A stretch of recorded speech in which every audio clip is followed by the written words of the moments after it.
Muy buenos días. Empezamos una emisión más de su espacio México, Prioridad y Foro 21 en su programa Realidades y Opiniones en esta mañana de miércoles 9 de febrero del 2022. Como siempre, agradeciéndole a usted que nos hace el favor de sintonizarnos, de abrirnos las puertas de su hogar, el trabajo, la escuela, la fábrica, en el auto con la aplicación.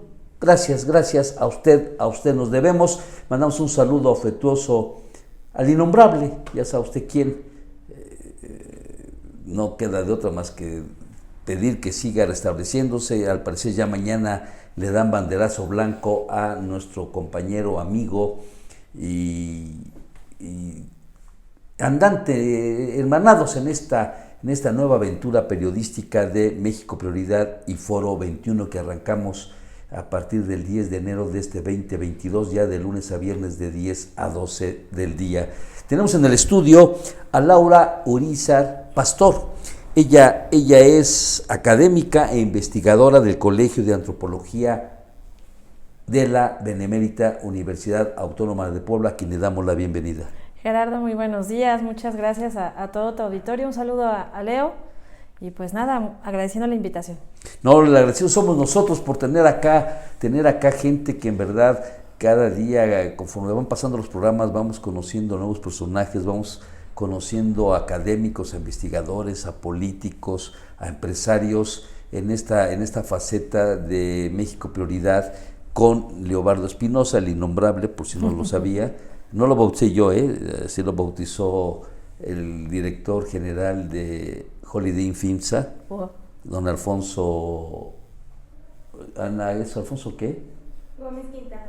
Don Alfonso Gómez Quintanar, él así lo bautizó. El innombrable. El innombrable, a Leobardo. Ahora sí le diremos. Así se le va a denominar.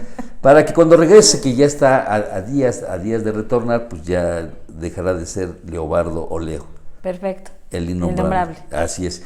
Laura Urizar, me decía que su apellido Urizar Pastor, ¿de dónde es? De origen español. Urizar es vasco y Pastor es gallego.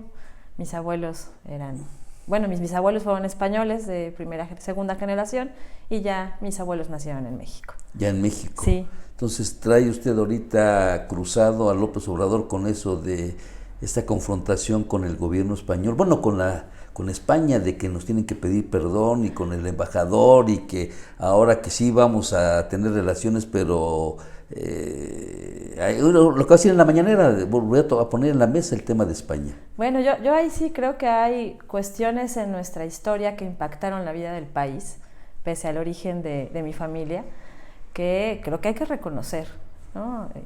No podemos negar nuestro origen híbrido, ¿no? Ya como nación moderna. Por darle un término, aunque hoy se usa, que está usando el término híbrido, es clases y... Es que hablar de este proceso de... el concepto que se usa, que es el de... Ay, se me fue de la memoria, ahorita vendrá a mi mente. El mestizaje es un proceso de encuentro entre los pueblos originarios de nuestro país y el mundo español, ¿no? Pero el México moderno, me parece que hay un proceso ya de hibridación cultural en donde hay negociaciones y reconfiguraciones entre las pautas socioculturales que resultan en lo que vivimos hoy en día, ¿no? Para usted sí es válido 1000 años después, por darle un término coloquial, que salga un mandatario mexicano a decirle al gobierno español: tienes que pedirme perdón.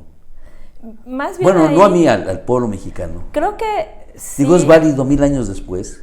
Sí, en términos de reconocer estos procesos violentos y complejos que cambiaron la vida de nuestras etnias, ¿no? Porque a diferencia de otras culturas, pensemos en culturas asiáticas, por ejemplo, China, Asia, Japón, cuyas culturas han vivido con procesos de adecuación cultural, pero internos, y son culturas milenarias, más de 1000 años. Claro. Y eso explica hoy en día sus pautas alimentarias, sociales, que tienen ese peso social, ¿no? En el caso de México, digamos, el proceso de encuentro generó una invisibilización de nuestras realidades étnicas. Y creo que sí, eso sí es importante empezar a reconocerlo para posicionar a estas comunidades en el sitio que culturalmente les corresponde. Pero ¿por qué López Obrador, sin que nos desviemos el tema, sí, porque sí. finalmente ustedes... No, pero creo que hacia allá vamos también. Claro. ¿Por qué ocultar una carta que mandó la presidencia de México a España y que por X circunstancias se filtró? Si no se hubiera filtrado, o sea, ¿por qué querer ser pero no aparecer, o parecer y no ser?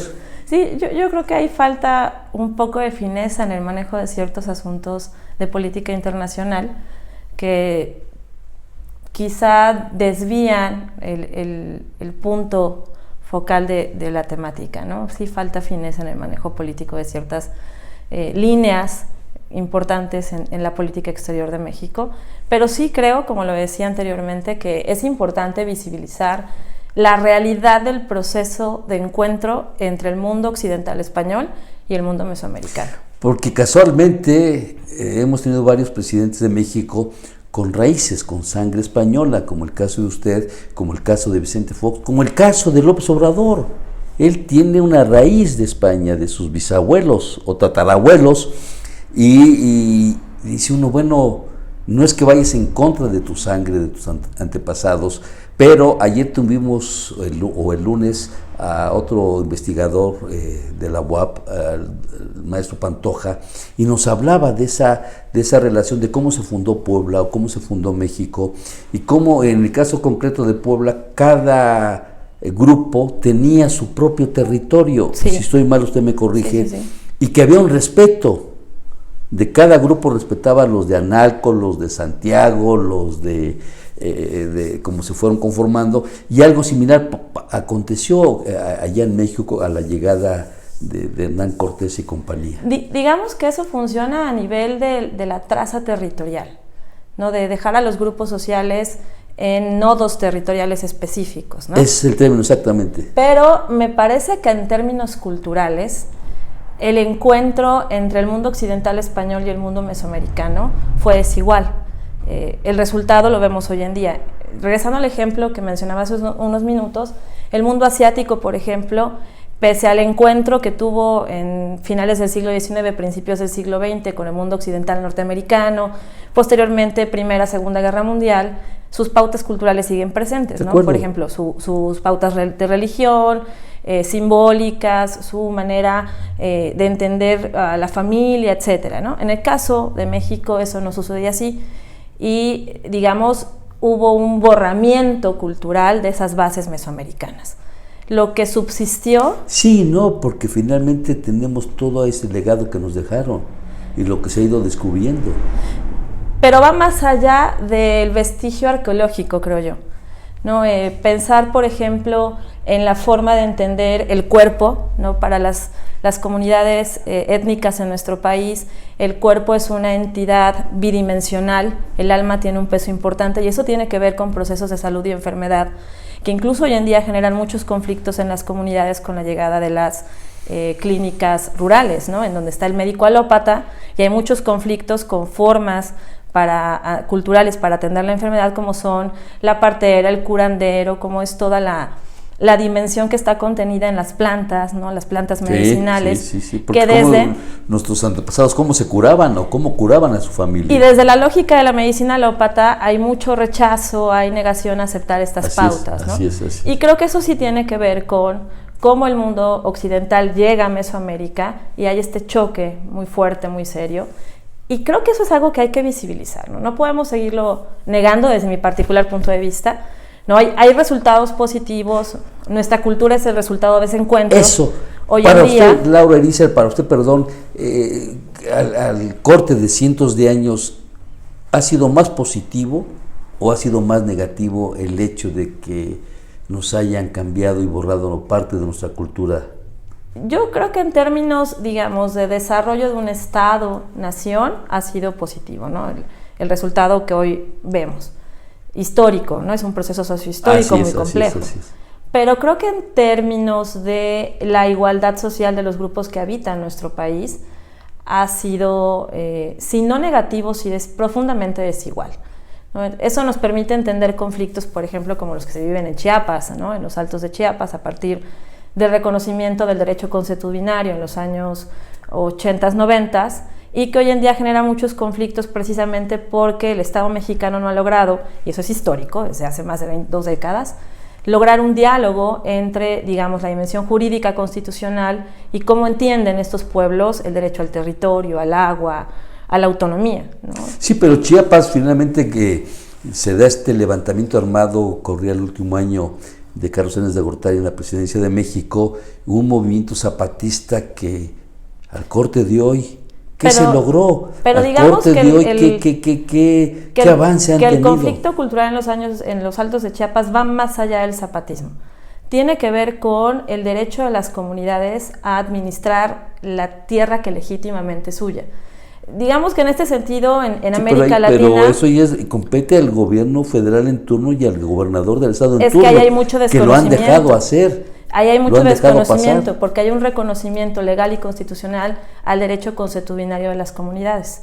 Ahí ha faltado un proceso de diálogo para implementar estrategias que permitan precisamente la aplicación de este derecho consuetudinario con el diálogo en la dimensión estatal constitucional. Hay ejemplos en Sudamérica de mucho éxito en este sentido. Colombia es uno de ellos con los corregimientos. Los corregimientos son figuras autónomas que están en manos de las etnias colombianas.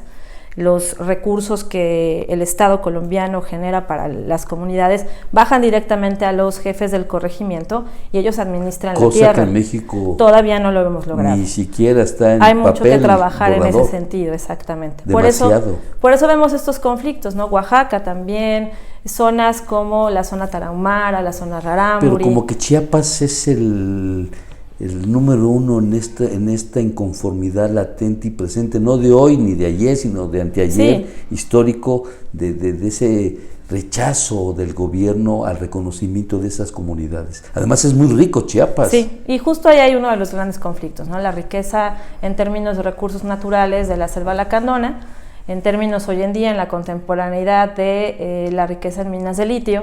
El litio, digamos, es el mineral que mueve a la modernidad. Ya entramos al oro blanco, estamos dando el gran salto, donde, por cierto, el senador Alejandro Armenta, y hay que reconocerlo, ha sido un gran impulsor de que estos yacimientos pasen al manejo del Estado, del gobierno federal, y no como ha sucedido con las mineras y con lo del agua, etcétera, para que el gobierno mexicano sea el rector, porque va a ser la nueva arma. De hecho, hoy en día, para digamos, estos celulares, autos eléctricos, etcétera. La modernidad hoy en día se mueve con el litio, ¿no? Y hacia allá vamos de manera mucho más intensa.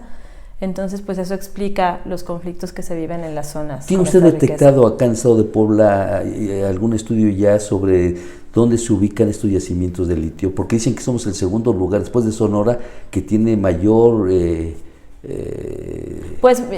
yacimientos. Es el corredor de Sierra Norte y es el corredor de ¿Sierra Norte de dónde a dónde? Pues iríamos de Cerdán a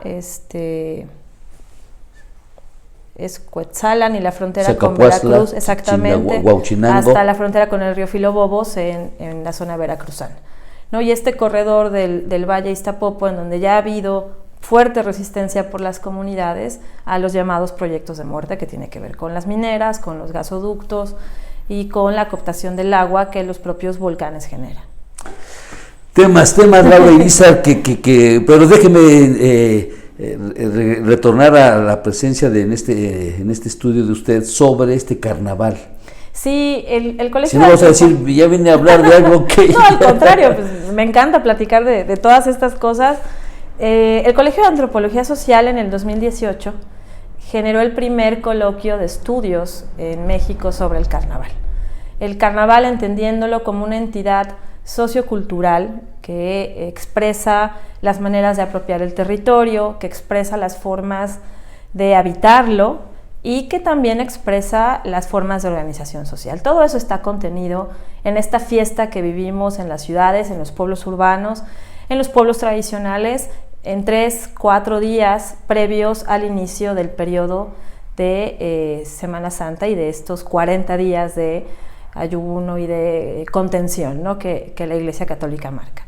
En el caso de este calendario, este año van a ser el día 27, 28 de febrero, 1 de marzo, y el remate del carnaval será el 6 de marzo, día domingo, ¿no? Son los 4 días intensos que el carnaval activa la fiesta, digamos, en el espacio público, en el territorio. Ajá. Y a partir de ese ejercicio en 2018, que estuvo fundamentado en una investigación que hicimos en el año 2014, junto con el Museo de Sitio del INA en Puebla, nos interesó mucho darle seguimiento porque además encontramos en el primer coloquio una gran diversidad de carnavales en todo el país, ¿no? En ese primer encuentro nos llegaron ponentes de Sinaloa, de Tamaulipas, Oaxaca, Chiapas, todo el estado de Puebla con la riqueza, el estado de Tlaxcala, y decidimos darle continuidad. Llegó la pandemia, tuvimos que suspenderlo en el año 2020, Alto. Que era cuando le tocaba su segunda edición, su tercera edición nacional, y este año decidimos reactivarlo. Será en modalidad virtual porque Omicron y todas las variantes que le sigan nos tienen todavía contenidos en este sentido en la universidad, pero hemos decidido dar el salto al primer carnaval, Congreso Internacional de Estudios sobre el Carnaval. ¿Dónde va a ser? Es en Puebla, pero este año nos van a ser convocantes la Universidad de Nariño de la ciudad de Pasto en Colombia. La ciudad de Pasto tiene un hermosísimo carnaval que se lleva a cabo a principios de año. De hecho, el 6 de enero es el día de ese gran desfile de carros alegóricos que además expresan el encuentro de la cultura afro, las etnias colombianas de la zona del Pacífico con el mundo español. Entonces son los carros alegóricos hermosísimos y se lleva a cabo el día 6 de enero. Yeah. Ellos van a ser convocantes junto con nosotros. En la Universidad Nacional de Bogotá nos acompaña también el equipo del doctor Londoño con el carnaval, digamos, del centro de Colombia, el carnaval urbano. Nos va a acompañar de la Universidad de Bolonia en Italia la doctora Teresa Coletta, experta también en el estudio del carnaval europeo, digamos el origen occidental del carnaval, que estarán con nosotros también. Y creo que tendremos un espacio muy bonito para dialogar sobre esta práctica social. ¿Puebla en qué lugar está ubicado, si hablamos de calificación, en estos festivales, en estos festejos, en estos carnavales? Pues digamos que Puebla sería entre el tercer y cuarto estado con mayor diversidad de carnavales, y cuenta además con 3 tipos de carnavales el estado de Puebla, si pudiéramos clasificarlos. El carnaval urbano, el que vemos en la ciudad a partir de estos barrios fundacionales como lo son Xonaca, El Alto, La Luz, etcétera. San Baltasar Campeche con las juntas auxiliares. Claro. Sí, con las juntas auxiliares, sobre todo hoy en el urbano. Se expande. Tenemos el carnaval del pueblo urbano, que ese lo llevan a cabo estos pueblos que con el crecimiento de la ciudad se empezaron a incorporar a la dinámica urbana, pero tienen raíces nahuas, como lo son La Resurrección, San Jerónimo Caleras, por ejemplo, San Miguel Canoa, la región cholulteca, el carnaval tradicional, como el que podemos encontrar en Huejotzingo, ¿no? Y toda esta zona. ¿Es el epicentro, Huejotzingo, del carnaval? Es del carnaval tradicional y que más se ha visibilizado, ¿no? Ya. Que fue algo que encontramos con esta investigación del 2014, en toda esta riqueza que hay en estos pueblos urbanos de la ciudad de Puebla. Entonces, sí, digamos que tenemos esa triada de carnavales en nuestro estado que disfrutamos, digamos, ahora a finales del mes de febrero. Muy bien. Déjeme regresar al tema de los españoles.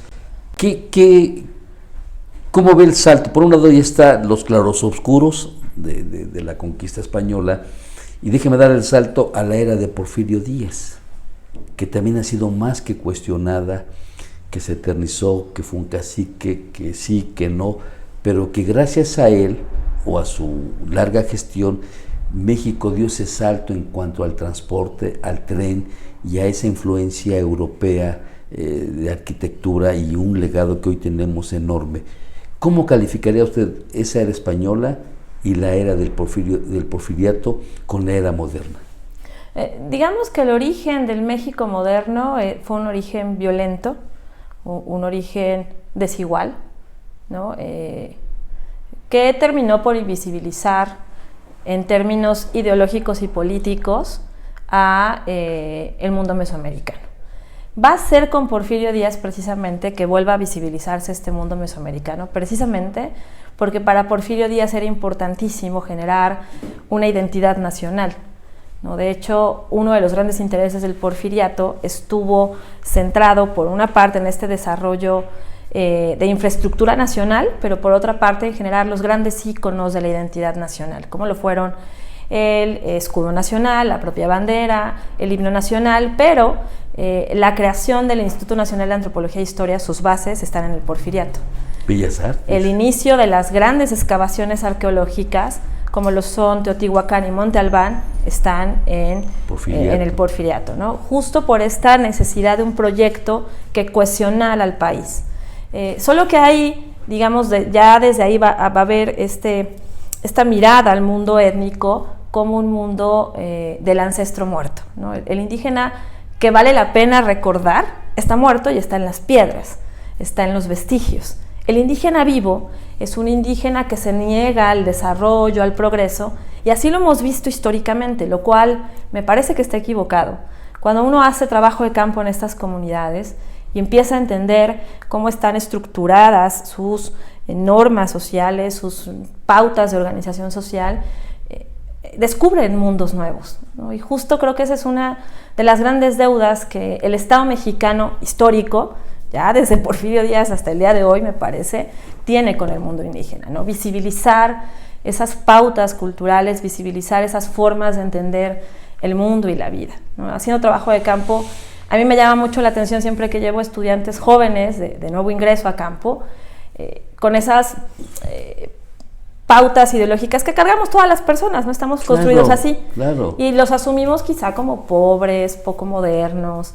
Y cuando llegamos y conocemos sus mundos sociales, uno se impacta, otra ¿no? historia. Yo recuerdo mucho a un miembro de estas comunidades en pueblos volcaneros, en las faldas de las montañas del Valle Poblano, decirnos: ustedes nos piensan pobres, pero ustedes son los que tienen que trabajar 8 horas al día para cobrar su sueldo. Yo tengo mi tierra y la cultivo todos los días, y es mía, yo no pago renta por mi tierra. ¡Qué lección!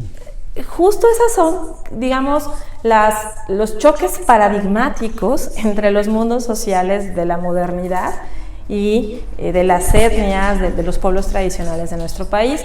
Y creo que desde ahí, desde donde tenemos que entender la importancia de reconocer que los hemos invisibilizado en términos... O minimizado. Exacto, minimizado en términos de cómo los entendemos desde nuestras lógicas culturales, que son modernas, que son occidentales, globales, desde pautas de consumo, y no desde el centro cultural donde ellos se han construido. Claro, además ese campesino, esos sectores de nuestro estado, quienes hemos tenido la oportunidad, la cuento, yo siendo joven, muy joven, como reportero del Sol de Puebla, me tocó recorrer todo el estado en reportajes y ver la mano amiga, la mano callosa, la mano áspera, pero con qué bondad te reciben, con qué la nobleza de nuestra gente, pero como que hay algo que los detiene a no mirar más alto. No sé si sea ese pasado ancestral que los ata a no sé cómo ponerlo, a sentirse menos, vaya, a que si alguien llega con carro, como que en automático ellos se hacen chiquitos. Quizás sea, sí, la violencia con la que el mundo moderno se ha dirigido a las comunidades. O los hechos de esa violencia los ha llevado. Eso por un lado, y por otro lado que quizá esa modernidad en la que nosotros vivimos, ¿no? Del auto, del empleo exitoso, de cierto tipo de casa, de cierta construcción de familia, no es lo que esas comunidades buscan, ¿no? En términos de organización social, viven de otra manera desde el nacimiento. Viven su mundo. Exactamente. Y eso sí es algo que necesitamos difundir, ¿no? Hacer del conocimiento del resto de la sociedad, quienes están fuera de esas comunidades, que así se vive feliz, que así se vive bien, que es una vida digna, y que sin esas manos que trabajan en el campo no tendríamos alimentos en las ciudades. Por favor. Usted está catedrática activo en la UAP, ¿verdad? Sí, de hecho funciono como coordinadora de la especialidad en antropología de la alimentación. Está muy joven usted, muy joven. Muy joven. Rapidísimo, nos quedan 3 minutitos, por cierto. Le hice la pregunta porque por primera vez en la historia de la máxima casa de estudios hay una mujer rectora. Sí. Rompió igual paradigmas, tabús, mitos, leyendas, verdades, mentiras, en fin, todo lo que se quiera decir.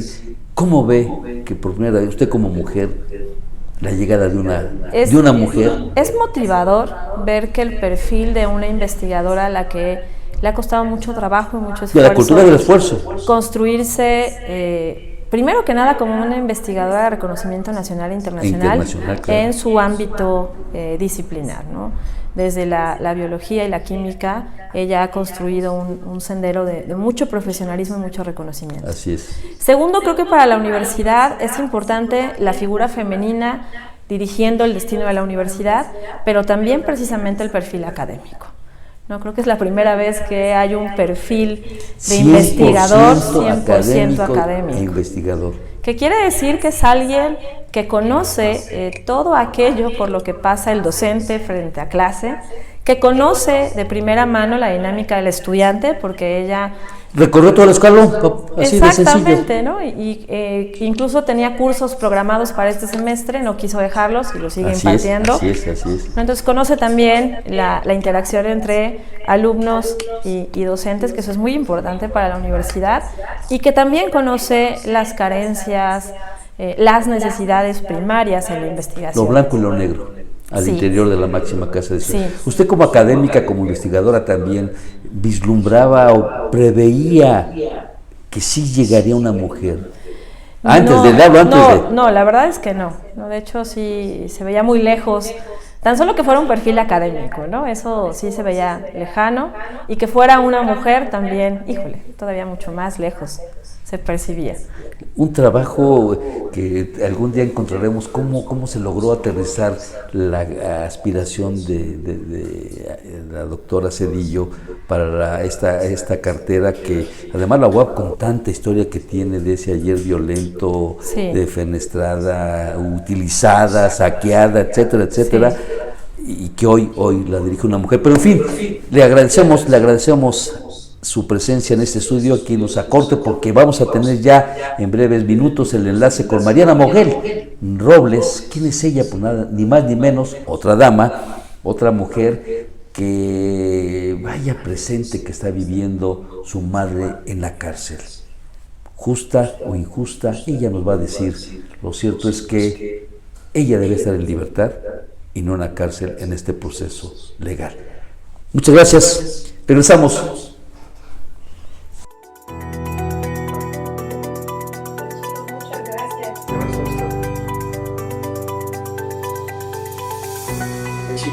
Se conectaron, pero se desconectaron.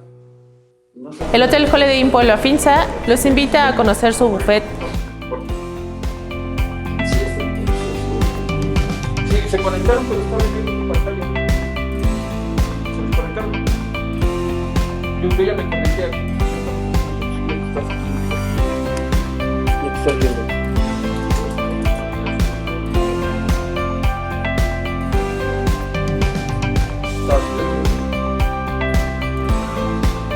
Bienvenidos.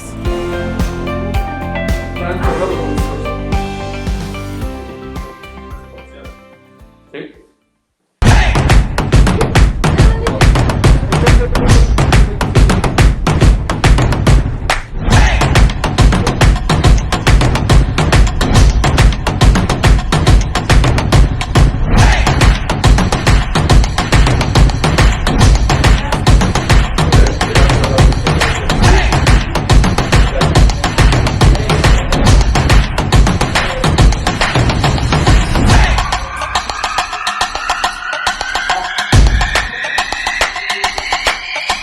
A ver.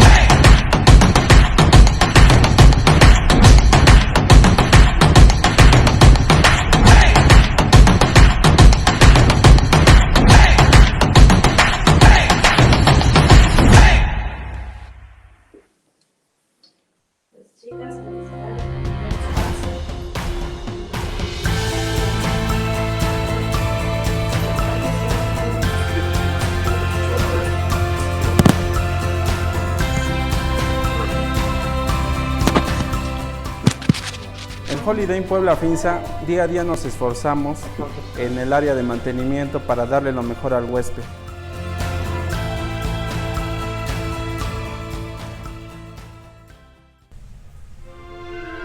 En Pollo Feliz, los detalles son grandes regalos.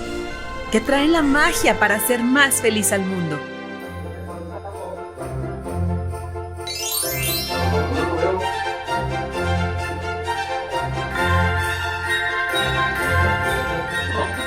Esos son los momentos llenos de felicidad, que se contagian y comparten con los demás.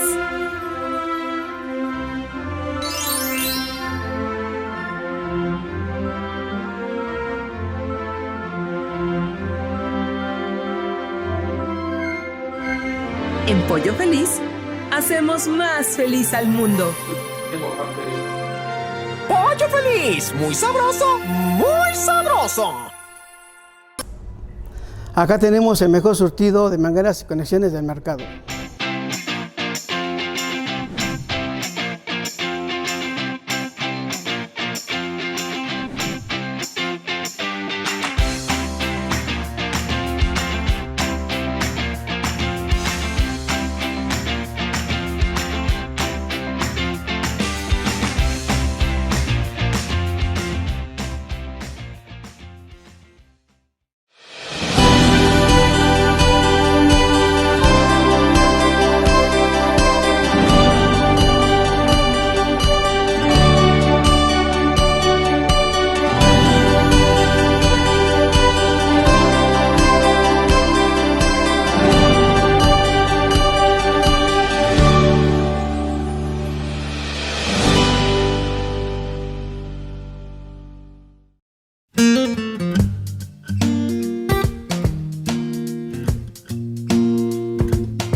El Hotel Holiday Inn Pueblo Afinsa los invita a conocer su buffet.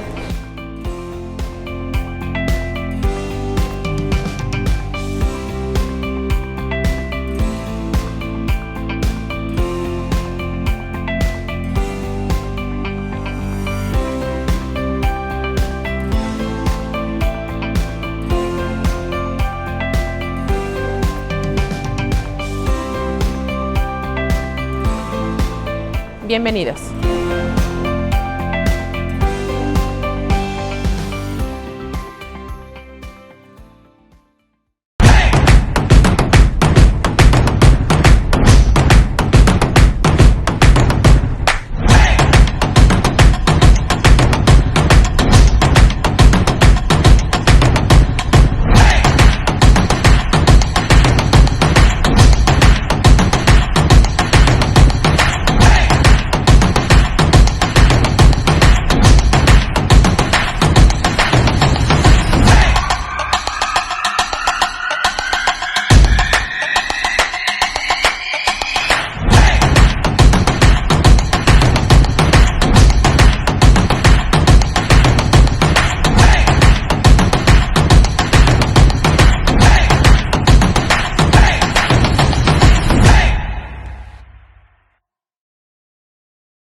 En Holiday Inn Puebla Finza, día a día nos esforzamos en el área de mantenimiento para darle lo mejor al huésped.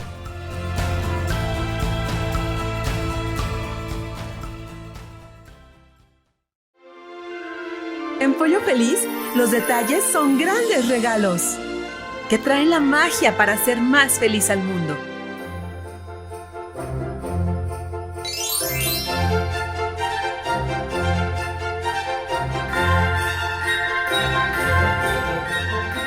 Esos son los momentos llenos de felicidad, que se contagian y comparten con los demás.